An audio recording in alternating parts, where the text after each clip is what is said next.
Hi everyone, एक नई video के साथ मेरे यूट्यूब चैनल पर आप सभी का बहुत बहुत स्वागत है।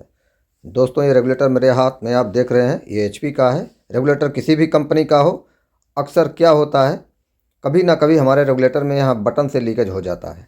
तो बटन से जब लीकेज हो जाता है, उसको कैसे रिपेयर करेंगे, ठीक करेंगे, उसको मैं इस वीडियो में दिखाने वाला हूँ। और एक चीज़ इस वीडियो में खास होने वाली है दोस्तों, कभी कभी बटन का स्क्रू नहीं खुलता है तो उसको काट कर निकालने का तरीका इस वीडियो में बताऊंगा। क्योंकि जब बटन का स्क्रू आप बाहर निकाल नहीं पाएंगे तो रेगुलेटर आप रिपेयर नहीं कर पाएंगे। तो बटन जब बाहर आएगा तभी रिपेयर होगा। तो आज की इस वीडियो में बने रहिएगा लास्ट तक। यदि आपके रेगुलेटर के बटन का पिन बहुत जाम है, नहीं खोल पाते हैं आप, तो आज मैं एक तरीका दिखाने वाला हूँ, बताने वाला हूँ, जिससे आप आसानी से उस बटन वाले पेंच को, स्क्रू को बाहर निकाल पाएंगे और बटन को बाहर निकाल कर रिपेयर कर पाएंगे और अपने रेगुलेटर के बटन से लीकेज को समाप्त कर पाएंगे। तो ये देखिए, मैंने लॉक को निकाल लिया है और इसका प्लंजर बिल्कुल नीचे दबाते हुए एक एक छर्रे को मैं ओपन कर रहा हूँ। मैंने इस पर इस रेगुलेटर कैसे खोलें इस पर वीडियो दी है। तो रेगुलेटर तो आप आसानी से खोल ले जाएंगे। प्लंजर को नीचे दबा के रखेंगे और इस तरह से छर्रे को बाहर निकालेंगे। और ध्यान नहीं देना बटन ऑफ पोजीशन में हो। ये देखिए, प्लंजर निकल गया। उसके बाद इसका पार्ट अगला रहता है, स्प्रिंग रहता है। उसके बाद दोस्तों, ये जो रिंग आप देख रहे हैं, यही जो है बटन के पास जो पेंच होता है उसको रोक के रखता है, जिससे बटन का स्क्रू बाहर ना आए। ये देखिए, मैं दिखा रहा हूँ आपको, वही इसमें पेंच फिक्स रहता है और बटन को बाहर नहीं आने देता। इस तरह से खींचेंगे तो बटन बाहर नहीं आएगा। जब तक ये स्क्रू बाहर नहीं आएगा तब तक बटन बाहर नहीं आएगा, तब तक आप रिपेयर नहीं कर सकते हैं। तो इसको निकालने का तरीका देखिए, मैं आपको दिखा रहा हूँ। इसमें पहले हम लुब्रिकेंट डालेंगे, थोड़ा सा मोबिल डालेंगे, जिससे बटन के पेंच के चारों तरफ मोबिल अंदर तक चला जाए। बटन को हम इस तरह से हिलाएंगे जिससे जो है आयल जो है अंदर तक चला जाए और पिन हमारा रेगुलेटर को ठोकने पर आसानी से निकल जाए। तो इस तरह से हम इसको जो है करेंगे। सबसे पहला काम हमारा यही होगा। दूसरा काम, अब देखिए, इस तरह से लकड़ी का गुटका लेंगे और लकड़ी की सतह पर समतल सतह हो, इस तरह से इसको ठोकेंगे। इस तरह से ठोकेंगे। क्या होता है दोस्तों, कभी कभी हमारा रेगुलेटर का पिन इतना ही ठोकने पे बाहर आ जाता है, जितना मैं इसमें ठोक के आपको दिखा रहा हूँ।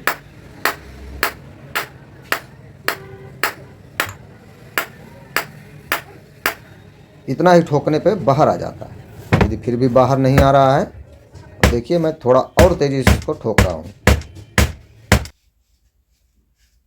ध्यान नहीं देना है, लकड़ी का फर्श समतल हो, वे पिन बाहर नहीं आ रहा है। किसी किसी में ढीला होता है तो इतना ठोकने पर वो बाहर आ जाता है, इतना ऑयल डालने पर, और जो है आसानी से पिन बाहर आ जाता है तो बटन बाहर निकल जाता है और रिपेयर के लिए हम तैयार हो जाते हैं। लेकिन दोस्तों, इसमें देखिए ये पिन इतना जाम है, इतना जाम है कि बाहर नहीं आया।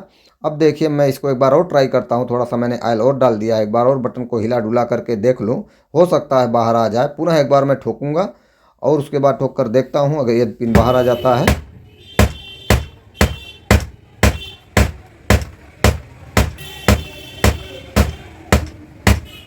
तो पिन बाहर नहीं आ रहा जरा सा भी, तो इसको निकालने का दूसरा तरीका मैं आपको दिखाता हूँ। मैंने एक डिब्बा लिया, देखिए नीचे, और इसके ऊपर अब रेगुलेटर को हम रखेंगे।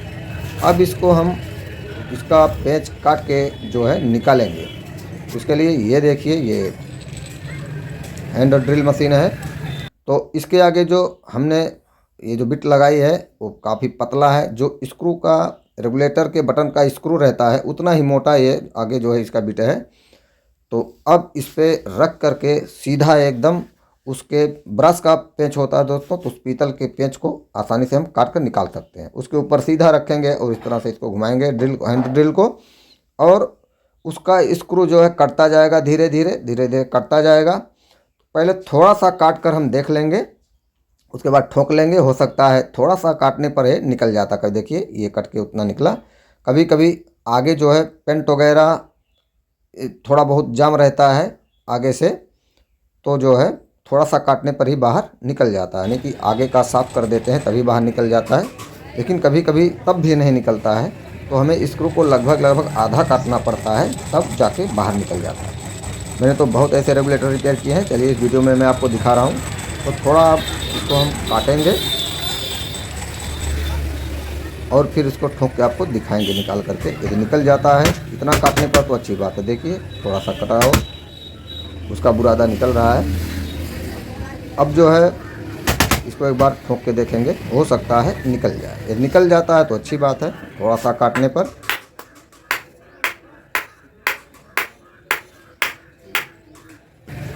तो रेगुलेटर बनाना बहुत आसान है दोस्तों। इसकी बटन से लीकेज की रिपेयरिंग करना आसान है, लेकिन कभी कभी इसका पेच इतना जाम हो जाता है। देखिए नहीं निकल रहा अब भी, तो थोड़ा सा कट गया। अब इसके पेच को हम आधा काटेंगे, थोड़ा सा और काट के देखेंगे एक बार। यदि निकल जाता है तो ठीक है, नहीं तो उसको आधा काट देंगे। नहीं निकल रहा दोस्तों, निकलने की संभावना नहीं है। एक बार मैं ऑयल डाल के देख लेता हूँ, और हो सकता है जितना हमने काटा है उतने पर निकल जाए। तो नहीं निकलता है दोस्तों, तो इसके पेंच को आधा काट देंगे। आधा पे नहीं निकलता पूरा काट देंगे, उसके बाद आराम से निकल जाएगा।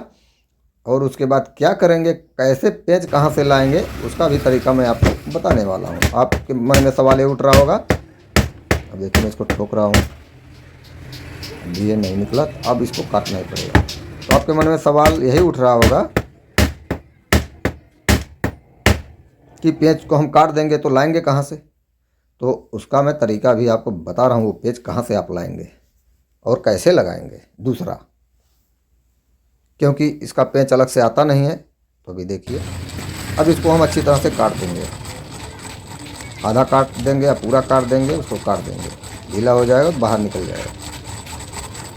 तो मैंने इसको हैंड ड्रिल से इसको काटना शुरू कर दिया है। दोस्तों इस तरीके से आप अपने रेगुलेटर की लाइफ को बढ़ा सकते हैं, बिल्कुल नए जैसा फिर से बना सकते हैं, और आपका रेगुलेटर फिर से सालों साल चलने के लिए तैयार हो जाएगा। अब इसको ठोकेंगे, अभी निकलेगा। ये देखिए दोस्तों आराम से निकल गया। पेंच आधा कट चुका है, देखिए छोटा हो गया है। इतना दिख रहा है, इससे ज़रा सा बड़ा होता है। तो मैंने पेंच को काट दिया है। अब इसे जो मैंने ऑयल डाल दिया था उसको ज़रा मैं ऑयल को सुखा लेता हूँ कपड़े की मदद से। और अब आराम से हमारा बटन बाहर निकलेगा और आराम से हम बटन की रिपेयरिंग करेंगे। तो क्यों लीक होता है दोस्तों बटन हमारा, यहाँ से क्यों लीकेज होने लगता है। तो बटन से लीकेज होने कुछ दिनों बाद, जब हमारा कुछ सालों बाद रेगुलेटर चलते चलते रबड़ घिस जाता है, इसमें रबड़ लगा होता है, ओरिंग जिसको कहते हैं, और गैस्केट भी बोल सकते हैं। छोटा सा ओ आकार का रिंग होता है, इसलिए ओरिंग कहते हैं इसको। चलिए रेगुलेटर के अंदर के भाग की एक बार सफाई कर लें। इस तरह से कपड़े के सारे पेचकस को डालेंगे और घुमाएंगे तो जो कचड़ा वगैरह होगा सब बाहर निकल जाएगा। तो बटन से लीकेज की बात मैं कर रहा था, क्यों लीकेज होता है दोस्तों। तो बटन के जो दो रिंग लगे होते हैं, ओरिंग रबड़ के, वो कट जाते हैं, घिस जाते हैं। बटन जब हम ऑन ऑफ करते रहते हैं, चालू बंद करते हैं, धीरे धीरे जो है घिस जाता है, उसका रबड़ घिस जाता है, वहाँ पे गैप हो जाता है। और जब हम रेगुलेटर को ऑन करते हैं, खाना बनाते हैं, तो वहाँ से गैस थोड़ी थोड़ी निकलती रहती है जो स्मेल करती है। तो दोस्तों अब जो है इसको मैंने साफ़ कर लिया है। अब देखिए बटन पर ये स्क्रू मैं दिखा दूं, देखिए ये स्क्रू है, छोटा सा हो गया, जितना दिख रहा है इतना और था। तो चलिए भी उसकी व्यवस्था आपको करके दिखाते हैं। पहले इसका काम कर लेते हैं बटन का, और इस पर जो रबड़ लगा है दो, उसको निकालेंगे। इस तरह से हमने पतले पेच की मदद से पहले रबड़ को निकाल लिया, और दूसरे रबड़ को भी हम इसको निकाल लेंगे। इस तरह से हमने निकाल लिया खींच करके। अब इसके जगह पर हम नया रबड़ लगाएंगे। तो न्यू रबड़ इस तरह से पैकेट में आता है, तो गोल गोल होता है। देखिए ये रहे नए रबड़, और पुराने वाले देखिए घिस के कुछ छोटे हो गए हैं, छोटे हो गए हैं। नए वाले कुछ बड़े मोटे दिख रहे हैं। तो अब इसको हम पुनः एक एक करके लगाएंगे। एक लगाएंगे, पहले घाट में गया तो इससे हम दूसरे घाट में पेचकस की मदद से उसको उठा करके ले जाएंगे। इस तरह से हमने उसको दूसरे घाट में कर दिया, और पहले घाट में दूसरा वाला रबड़ लगा देंगे। अब इसको थोड़ा साफ़ कर लेंगे। अब इस पर हम लगाएंगे ग्रीस। आपके घर में कोई भी ग्रीस हो सकता है, उसको आप लगा सकते हैं। अब कहेंगे रबड़ कहाँ से मिलेगा, तो बाज़ार में आपको आसानी से मिल जाएगा। दो रबड़ आप ले जाके और घर की ग्रीस लगा के इस तरह से खोल करके रेगुलेटर और बना सकते हैं। अब कहेंगे पेच कहाँ से मिलेगा, अभी मैं बताता हूँ कहाँ से पेच मिलेगा। अभी बाज़ार में ही मिल जाएगा दुकान पर।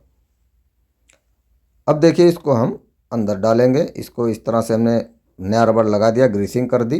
अब यहाँ से लीकेज की संभावना 100% समाप्त हो गई, ख़त्म हो गई। रेगुलेटर हमारा नए जैसा पुनः हो गया, क्योंकि इसमें कुछ ज़्यादा ख़राब होता नहीं दोस्तों। 90% लीकेज बटन से ही होता है। जो भी हमारा लीकेज होता है रेगुलेटर का 90% बटन से ही होता है। उसके बाद कुछ लीकेज और होते हैं, जिस पर मैंने वीडियो दी है। तो उसकी बात मैं इस वीडियो में नहीं करने वाला हूँ। रही बात 90% बटन से लीकेज, अभी देखिए ओके हो गया, बट पिन बाहर ऊपर नीचे आ रहा है। अब इस पेंच की जगह कौन लेगा, ये देखिए मैंने ये जो आपका सीटी होता है, सीटी का साइड पिन 2 लगता है, जिससे सीटी हमारी इवेंट ट्यूब में फंसती है और बाहर निकल के नहीं गिरती जब सीटी बनती है। तो वही सीटी का ये साइड पिन है छोटा सा, लेकिन इसमें एक तरफ मत्था बना होता है, तो उस मत्थे को हम काट करके निकाल लेंगे इस तरीके से। लगभग इतना बड़ा ही वही मत्था काट के निकालेंगे तो हमारा वो सीटी का जो साइड पिन है इस रेगुलेटर के पिन के आकार का बन जाएगा। उसका मत्था सिर्फ काट के निकाल देंगे। ये देखिए दोस्तों, मैंने उसके मत्थे को काट के निकाल दिया है। ये सीटी का सेंटर पिन है, भी पीतल का होता है, और ये जो रेगुलेटर का पिन जो लगता है वो भी पीतल का ही होता है। बिल्कुल अब साइज का बन गया। अब इसी को जो है, तो आप बाज़ार में जाएंगे, सीटी का साइड पिन एक ले लेंगे, 5 रुपये का मिल जाएगा। हो गया। तब इस पेच को सुराख में डाल देंगे, अच्छी तरह से इसको डाल देंगे, वो चला जाएगा आराम से, क्योंकि साइज़ वही होती है बिल्कुल। सीटी का साइड पिन हम लेंगे, उसको काटेंगे और लगा देंगे। अब ये देखिए बटन बाहर नहीं निकलेगा, ये लॉक हो गया।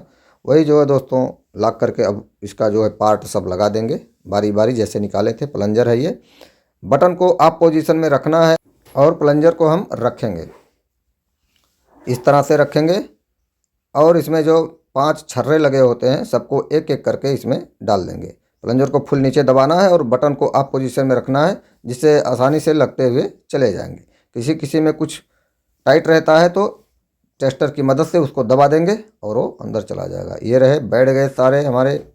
अब इसके बाहरी लॉक को लगा देते हैं। ये क्या करता है, छर्रे को गिरने से रोकता है। यदि ये नहीं लगाएंगे तो छर्रा, जैसे ही हम रेगुलेटर को सिलेंडर पे लगाने जाएंगे, छर्रा बाहर गिर जाएगा। ये जो है छर्रे बाहर गिरने से रोकता है। तो ये लग गया दोस्तों इसका लॉक, बाहरी लॉक। अब ये दुरुस्त हो गया, रेगुलेटर हमारा चलने के लायक हो गया, बिल्कुल न्यू जैसा हो गया। अब ये चलेगा सालों साल। तो इस तरह से दोस्तों, यदि बटन आप बाहर नहीं निकाल पाते हैं तो इस तरह से हैंड ड्रिल की मदद से बटन के स्क्रू को काटेंगे और सीटी का वही साइड पिन काट करके लगा देंगे और 2 रबड़ नया लगा देंगे, तो रेगुलेटर आपका न्यू हो जाएगा, चलने के लायक हो जाएगा। ठीक है दोस्तों, तो इस तरह से आप रेगुलेटर की रिपेयरिंग कर सकते हैं। जो बटन से लीकेज होता है उसको ठीक कर सकते हैं। दिक्कत यही होती है, ये ड्रिल मशीन से आप बेशक 100% रेगुलेटर को बना सकते हैं। तो आज की वीडियो में इतना ही दोस्तों, मिलता हूँ ऐसे ही किसी नेक्स्ट वीडियो में। कमेंट में ज़रूर बताइएगा दोस्तों वीडियो कैसा लगा। धन्यवाद।